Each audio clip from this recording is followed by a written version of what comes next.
नमस्कार, आपके अपने चैनल में आपका स्वागत है। हमारी आज की कहानी है वक्त का पलटवार।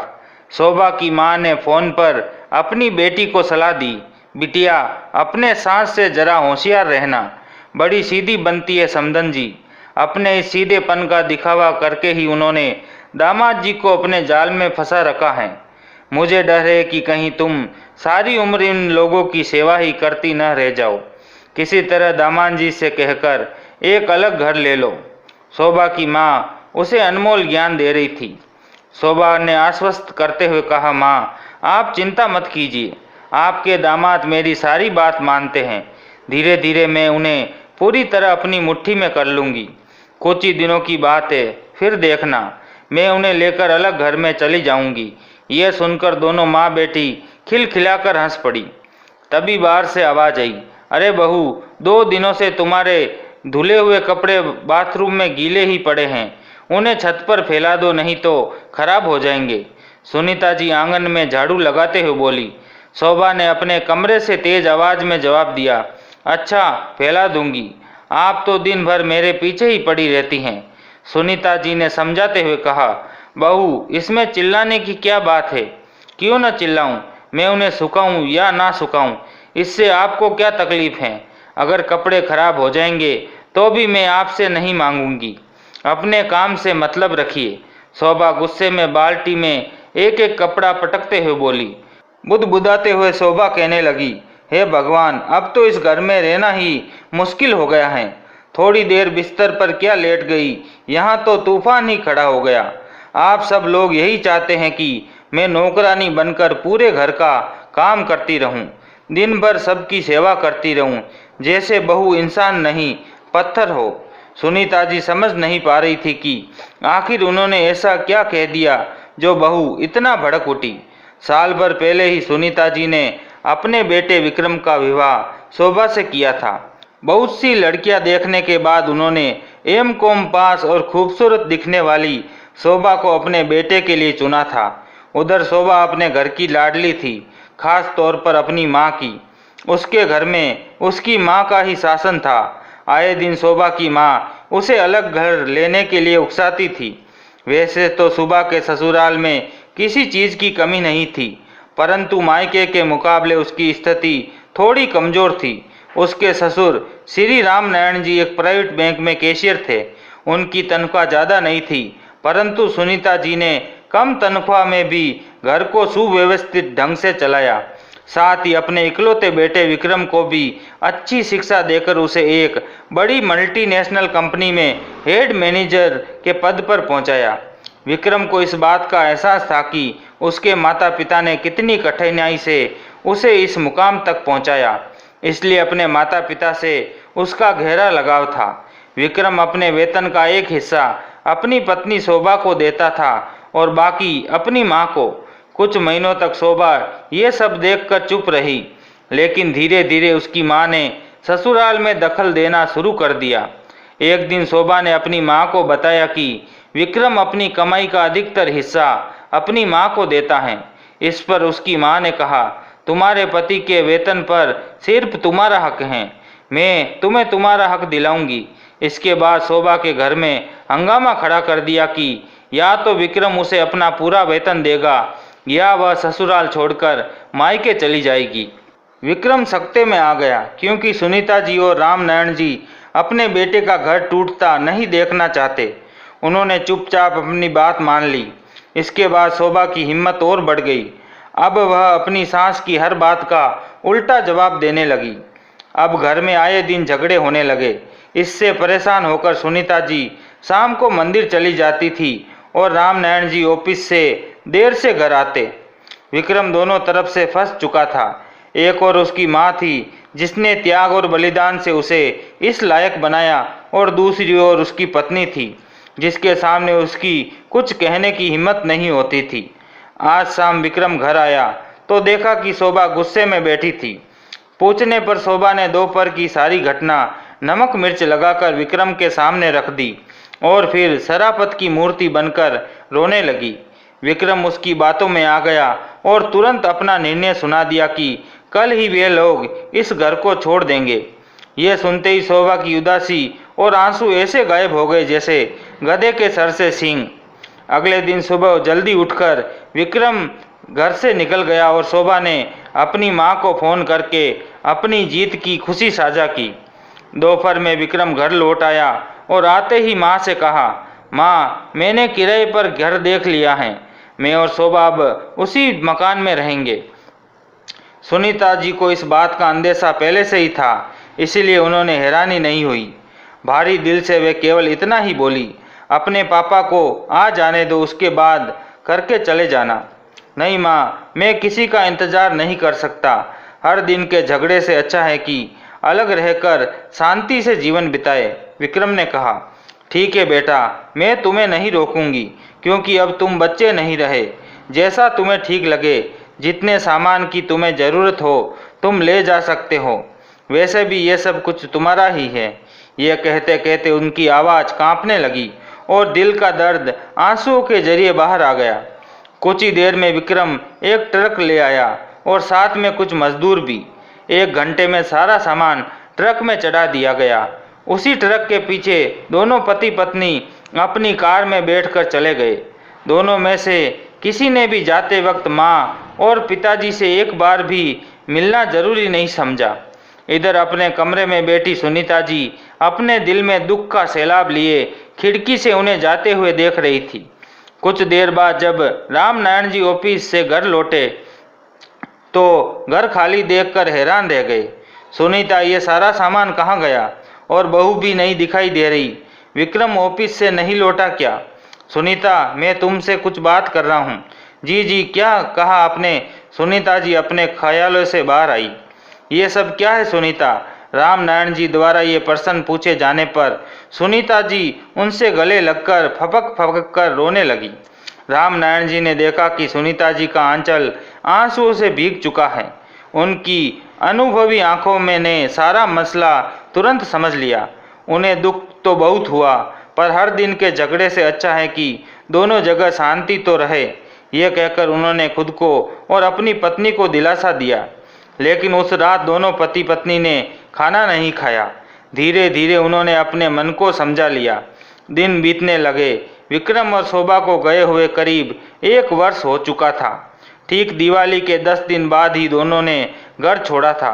दिवाली का त्योहार आया तो हर घर में धूमधाम से दीपावली मनाई जा रही थी। दीप जलाए जा रहे थे, लेकिन सुनीता जी और रामनारायण जी के दिल में कोई उत्साह या उमंग नहीं थी। वे दोनों उदास बैठे केवल अतीत की यादों में खोए रहे। केवल रीति रिवाज निभाने के लिए सुनीता जी ने शाम को एक दीपक जलाकर आंगन में रख दिया। दीपावली के अगले दिन जब सुनीता जी शाम को मंदिर के लिए निकलने लगी तो उनके पास एक अनजान औरत का फ़ोन आया। पहले तो उस अनजान औरत ने सुनीता जी को नमस्कार किया, फिर बताया कि वह जल्दी ही दादी बनने वाली है। ये सुनकर सुनीता जी हैरान हो गई और पूछने लगी कि वह कौन है और उन्हें कैसे जानती है। उन्होंने बताया कि शोभा और विक्रम उनके मकान में ही रहते हैं।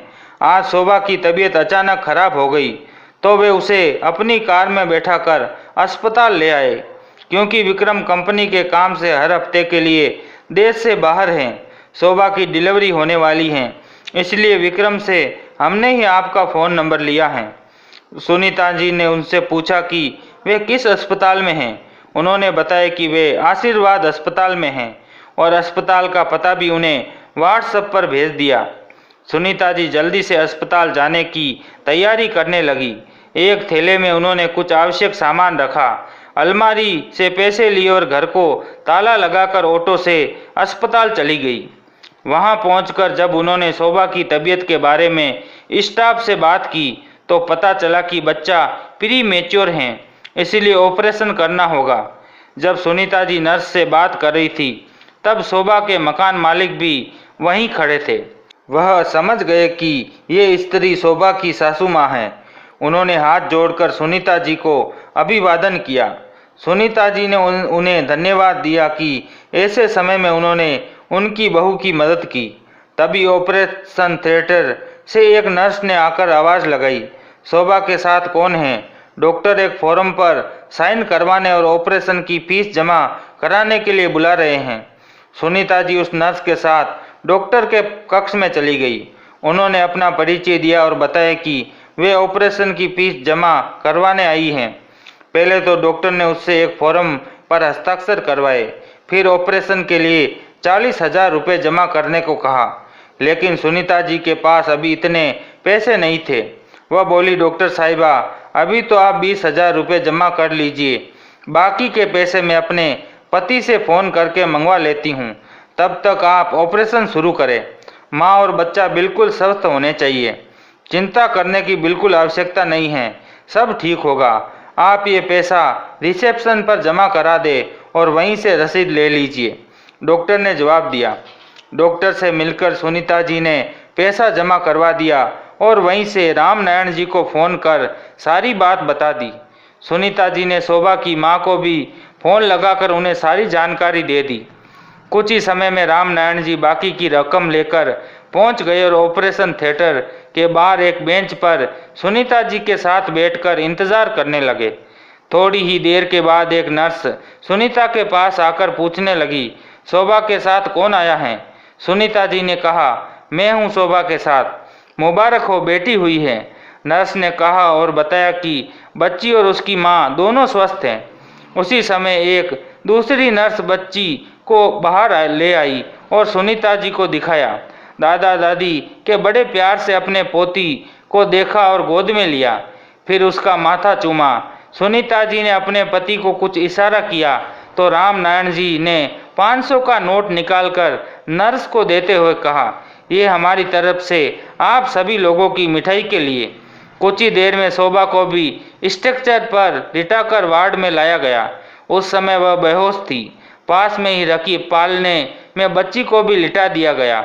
सुनीता जी वहीं एक बेंच पर बैठकर कभी अपनी बहू को देखती तो कभी अपनी पोती को। उन्होंने रामनारायण जी को घर भेज दिया। करीब 1 घंटे के बाद शोभा को होश आया तो उसने आंखें खोलकर देखा। उसे हैरानी हुई कि उसकी सासू माँ उसके पास बैठी हैं और उसकी बच्ची उनकी गोद में है। मुबारक हो बहुरिया, लक्ष्मी आई हैं, बिल्कुल तुम्हारी तरह दिखती हैं, सुनीता जी ने मुस्कुराते हुए कहा और शोभा के सिर पर हाथ रखकर उसे ढेरों आशीर्वाद दिए। शोभा को भी बहुत अच्छा लगा। तभी उसके मकान मालिक भी वहां आ गए और सुनीता जी से कुछ देर के लिए माँ और बच्चे का ध्यान रखने के लिए कहकर बाहर सामान लेने चली गई। उसके मकान मालिक ने शोभा से कहा, मेरी पत्नी ने जब तुम्हारी सास से फ़ोन पर बात करके तुम्हारे बारे में बताया तो वे उसी समय अस्पताल पहुंच गई। वह तुम्हारे लिए बहुत चिंतित थी, लेकिन मैं हैरान हूं कि तुम्हारे मम्मी पापा अभी तक क्यों नहीं आए। ये सुनकर शोभा सोच में पड़ गई। शोभा की डिलीवरी हो चुकी थी, लेकिन अभी तक सुनीता जी ने कुछ खाया पिया नहीं था। रात भर भी वह शोभा के पास बैठकर कभी उसका सिर दबाती तो कभी उसकी बच्ची को संभालती। सारी जिम्मेदारियां निभाते निभाते उनकी रात बिना सोए ही कट गई। अगले दिन सुबह रामनारायण जी अपने हाथों से चाय बनाकर अस्पताल में लेकर आए और 2 कपों में डालकर सुनीता जी और शोभा को चाय पकड़ाई। सुनीता जी, अब तुम घर जाओ, मैं यहाँ बैठता हूँ। कल से तुमने खाना भी नहीं खाया, घर जाकर तुम भी खाना खा लो और शोभा के लिए भी हल्का खाना बनाकर ले आना। मैं यहाँ हूँ इन दोनों का ध्यान रखने के लिए। मैंने ऑफिस में फ़ोन करके छुट्टी ले ली है। सुनीता जी रामनारायण जी को बहुत ही हिदायतें देकर चली गई। वे वहीं बेंच पर बैठ गए। करीब 1 घंटे के बाद उन्होंने शोभा से कहा, मैं जरा बाहर बैठा हूँ, कोई चीज़ चाहिए तो नर्स से कहलवाना। इतना कहकर वह कमरे से बाहर निकल गए। शोभा के बगल वाले वार्ड बेड पर भी एक स्त्री लेटी हुई थी। उसकी देखभाल के लिए उसके साथ उसकी माँ बैठी हुई थी। जब रामनारायण जी वार्ड से बाहर आए तब उस औरत की माँ ने शोभा से कहा, तुम्हारे मम्मी पापा तो बहुत अच्छे स्वभाव के हैं, खासकर तुम्हारी मम्मी का स्वभाव तो लाजवाब है। कैसे बेचारी रात भर तुम्हारी सेवा करती रही। तभी शोभा ने कहा, ये दोनों मेरे मम्मी पापा नहीं, सास ससुर हैं। क्या? आश्चर्य से शोभा का मुंह देखते हुए उसने कहा, क्या कोई सास ऐसी भी होती हैं? कल से बिना खाए पिए तुम्हारी सेवा करने में लगी हुई हैं। यहाँ बैठकर उसकी नज़रें एक पल भी तुम दोनों से नहीं हटी।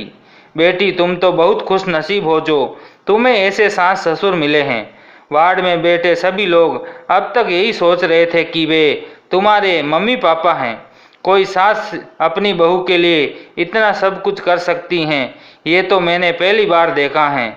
अगर हर सांस तुम्हारी जैसी हो जाए तो कोई बहू जलकर नहीं मरेगी, कोई बहू जहर खाकर या नदी में डूबकर अपनी जान नहीं देगी।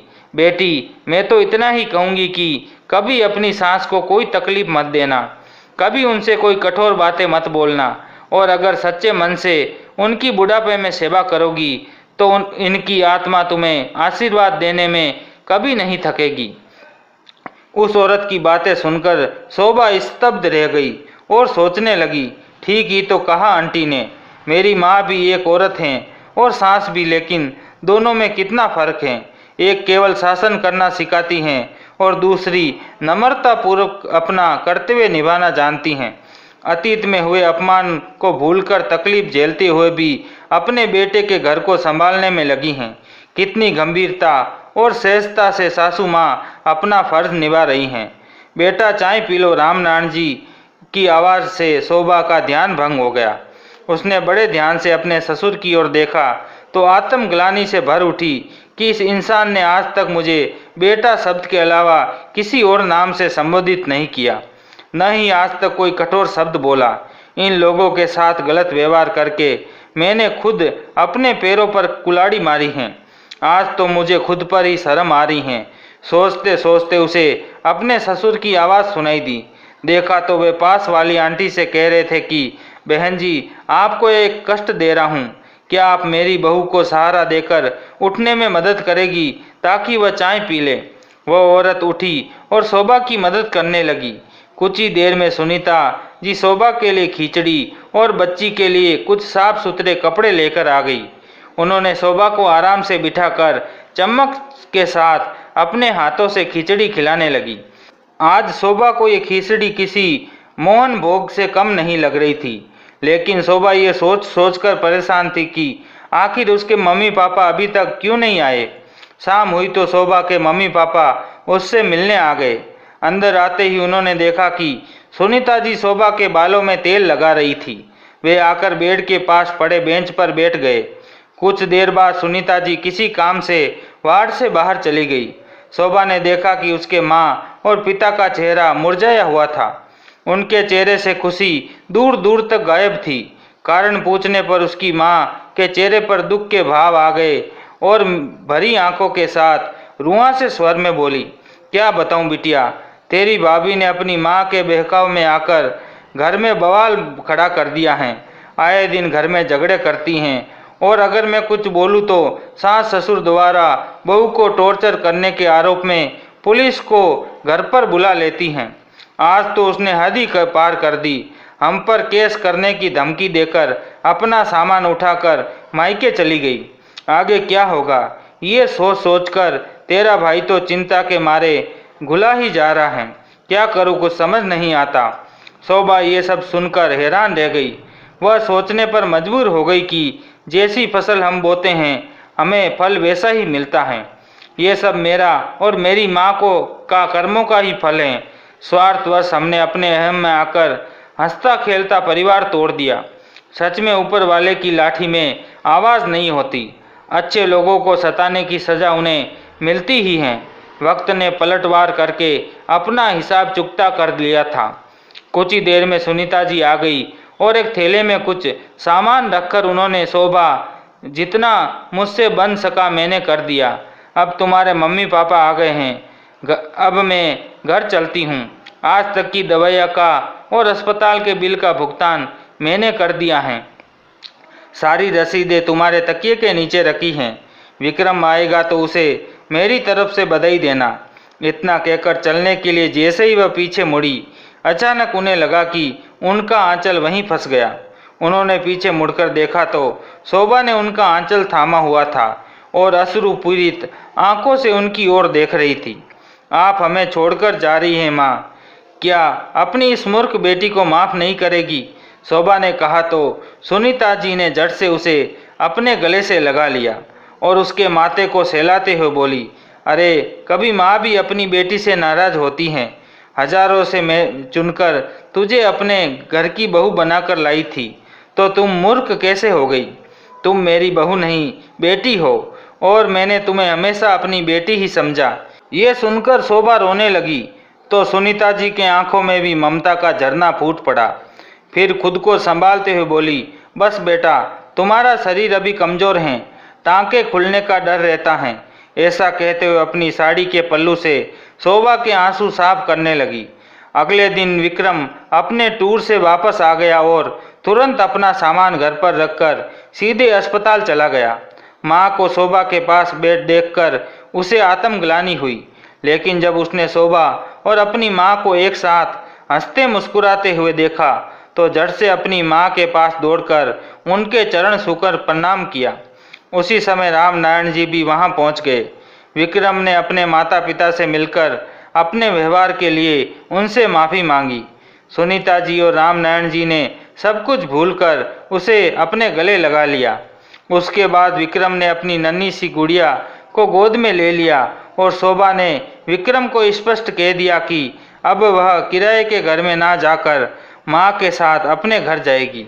कुछ दिनों के बाद अस्पताल से छुट्टी मिलने पर वे सभी लोग मुस्कुराते चेहरे लिए अपने घर वापस आ गए। नन्ही सी जान सबके हाथों का खिलौना बनी हुई थी। शोभा पर काम करने का अभी प्रतिबंध था तो शाम के समय सुनीता जी शोभा के पास आकर बोली, बेटा, मैं जरा बाजार जा रही हूँ, बाहर से ताला लगा देती हूँ ताकि तुम्हें बार बार उठना ना पड़े। और वह चली गई। जब शोभा सोकर उठी तो देखा कि कमरे की लाइट जल रही थी। वह धीरे से कमरे से बाहर निकली तो देखा आंगन में रंगोली बनी हुई थी और वहाँ पर बहुत से दीपक रखे हुए थे जिसे माँ बैठकर जला रही थी। माँ, दिवाली तो कब से बीत गई, फिर आज ये सब क्यों? शोभा ने पूछा तो सुनीता जी मुस्कुराते हुए बोली, मेरे बच्चे, मेरे घर 1 वर्ष के बाद आए हैं तो दिवाली भी तो अभी ही मनाऊंगी ना। 1 वर्ष पहले मेरे घर की लक्ष्मी दिवाली के बाद गई थी और दिवाली के बाद अपने साथ मेरे पोती को भी लेकर आई हैं। इसी खुशी में मैंने आज दिवाली मनाई है। जाओ, तुम भी अच्छी सी साड़ी पहन लो और गुड़िया को भी सुंदर से कपड़े पहना दो, फिर हम सब मिलकर दीपक जलाएंगे। शोभा का हृदय गदगद हो गया और घर के दरवाजे पर खड़ा विक्रम ये दृश्य देखकर निहाल हो रहा था। तैयार होकर दोनों ने परात में दीपक जलाए और झुककर अपने माता पिता से पैर छूकर प्रणाम किया। आंगन में रखी परात में जो दीपक जल रहे थे, आज उनकी लो सुनीता जी को बहुत सुंदर लग रही थी। वह बिना पलक झपकाए उन जलते दिए को देखे जा रही थी। वे जलते हुए दीपक यूं लग रहे थे मानो उन दियों की लो से उनका जीवन ही जगमगा गया। किसी ने क्या खूब कहा है, सब कुछ मिल जाता है दुनिया में, मगर याद रखना भी बस माँ बाप नहीं मिलते। एक बार मुरझा कर जो गिर गए, एक बार डालों से ये ऐसे फूल हैं जो फिर नहीं खिलते। तो दोस्तों, आपको ये कहानी कैसी लगी, लाइक और कमेंट करके ज़रूर बताएं और चैनल को सब्सक्राइब करना बिल्कुल ना भूलें। मिलते हैं एक नई कहानी के साथ। बहुत बहुत धन्यवाद।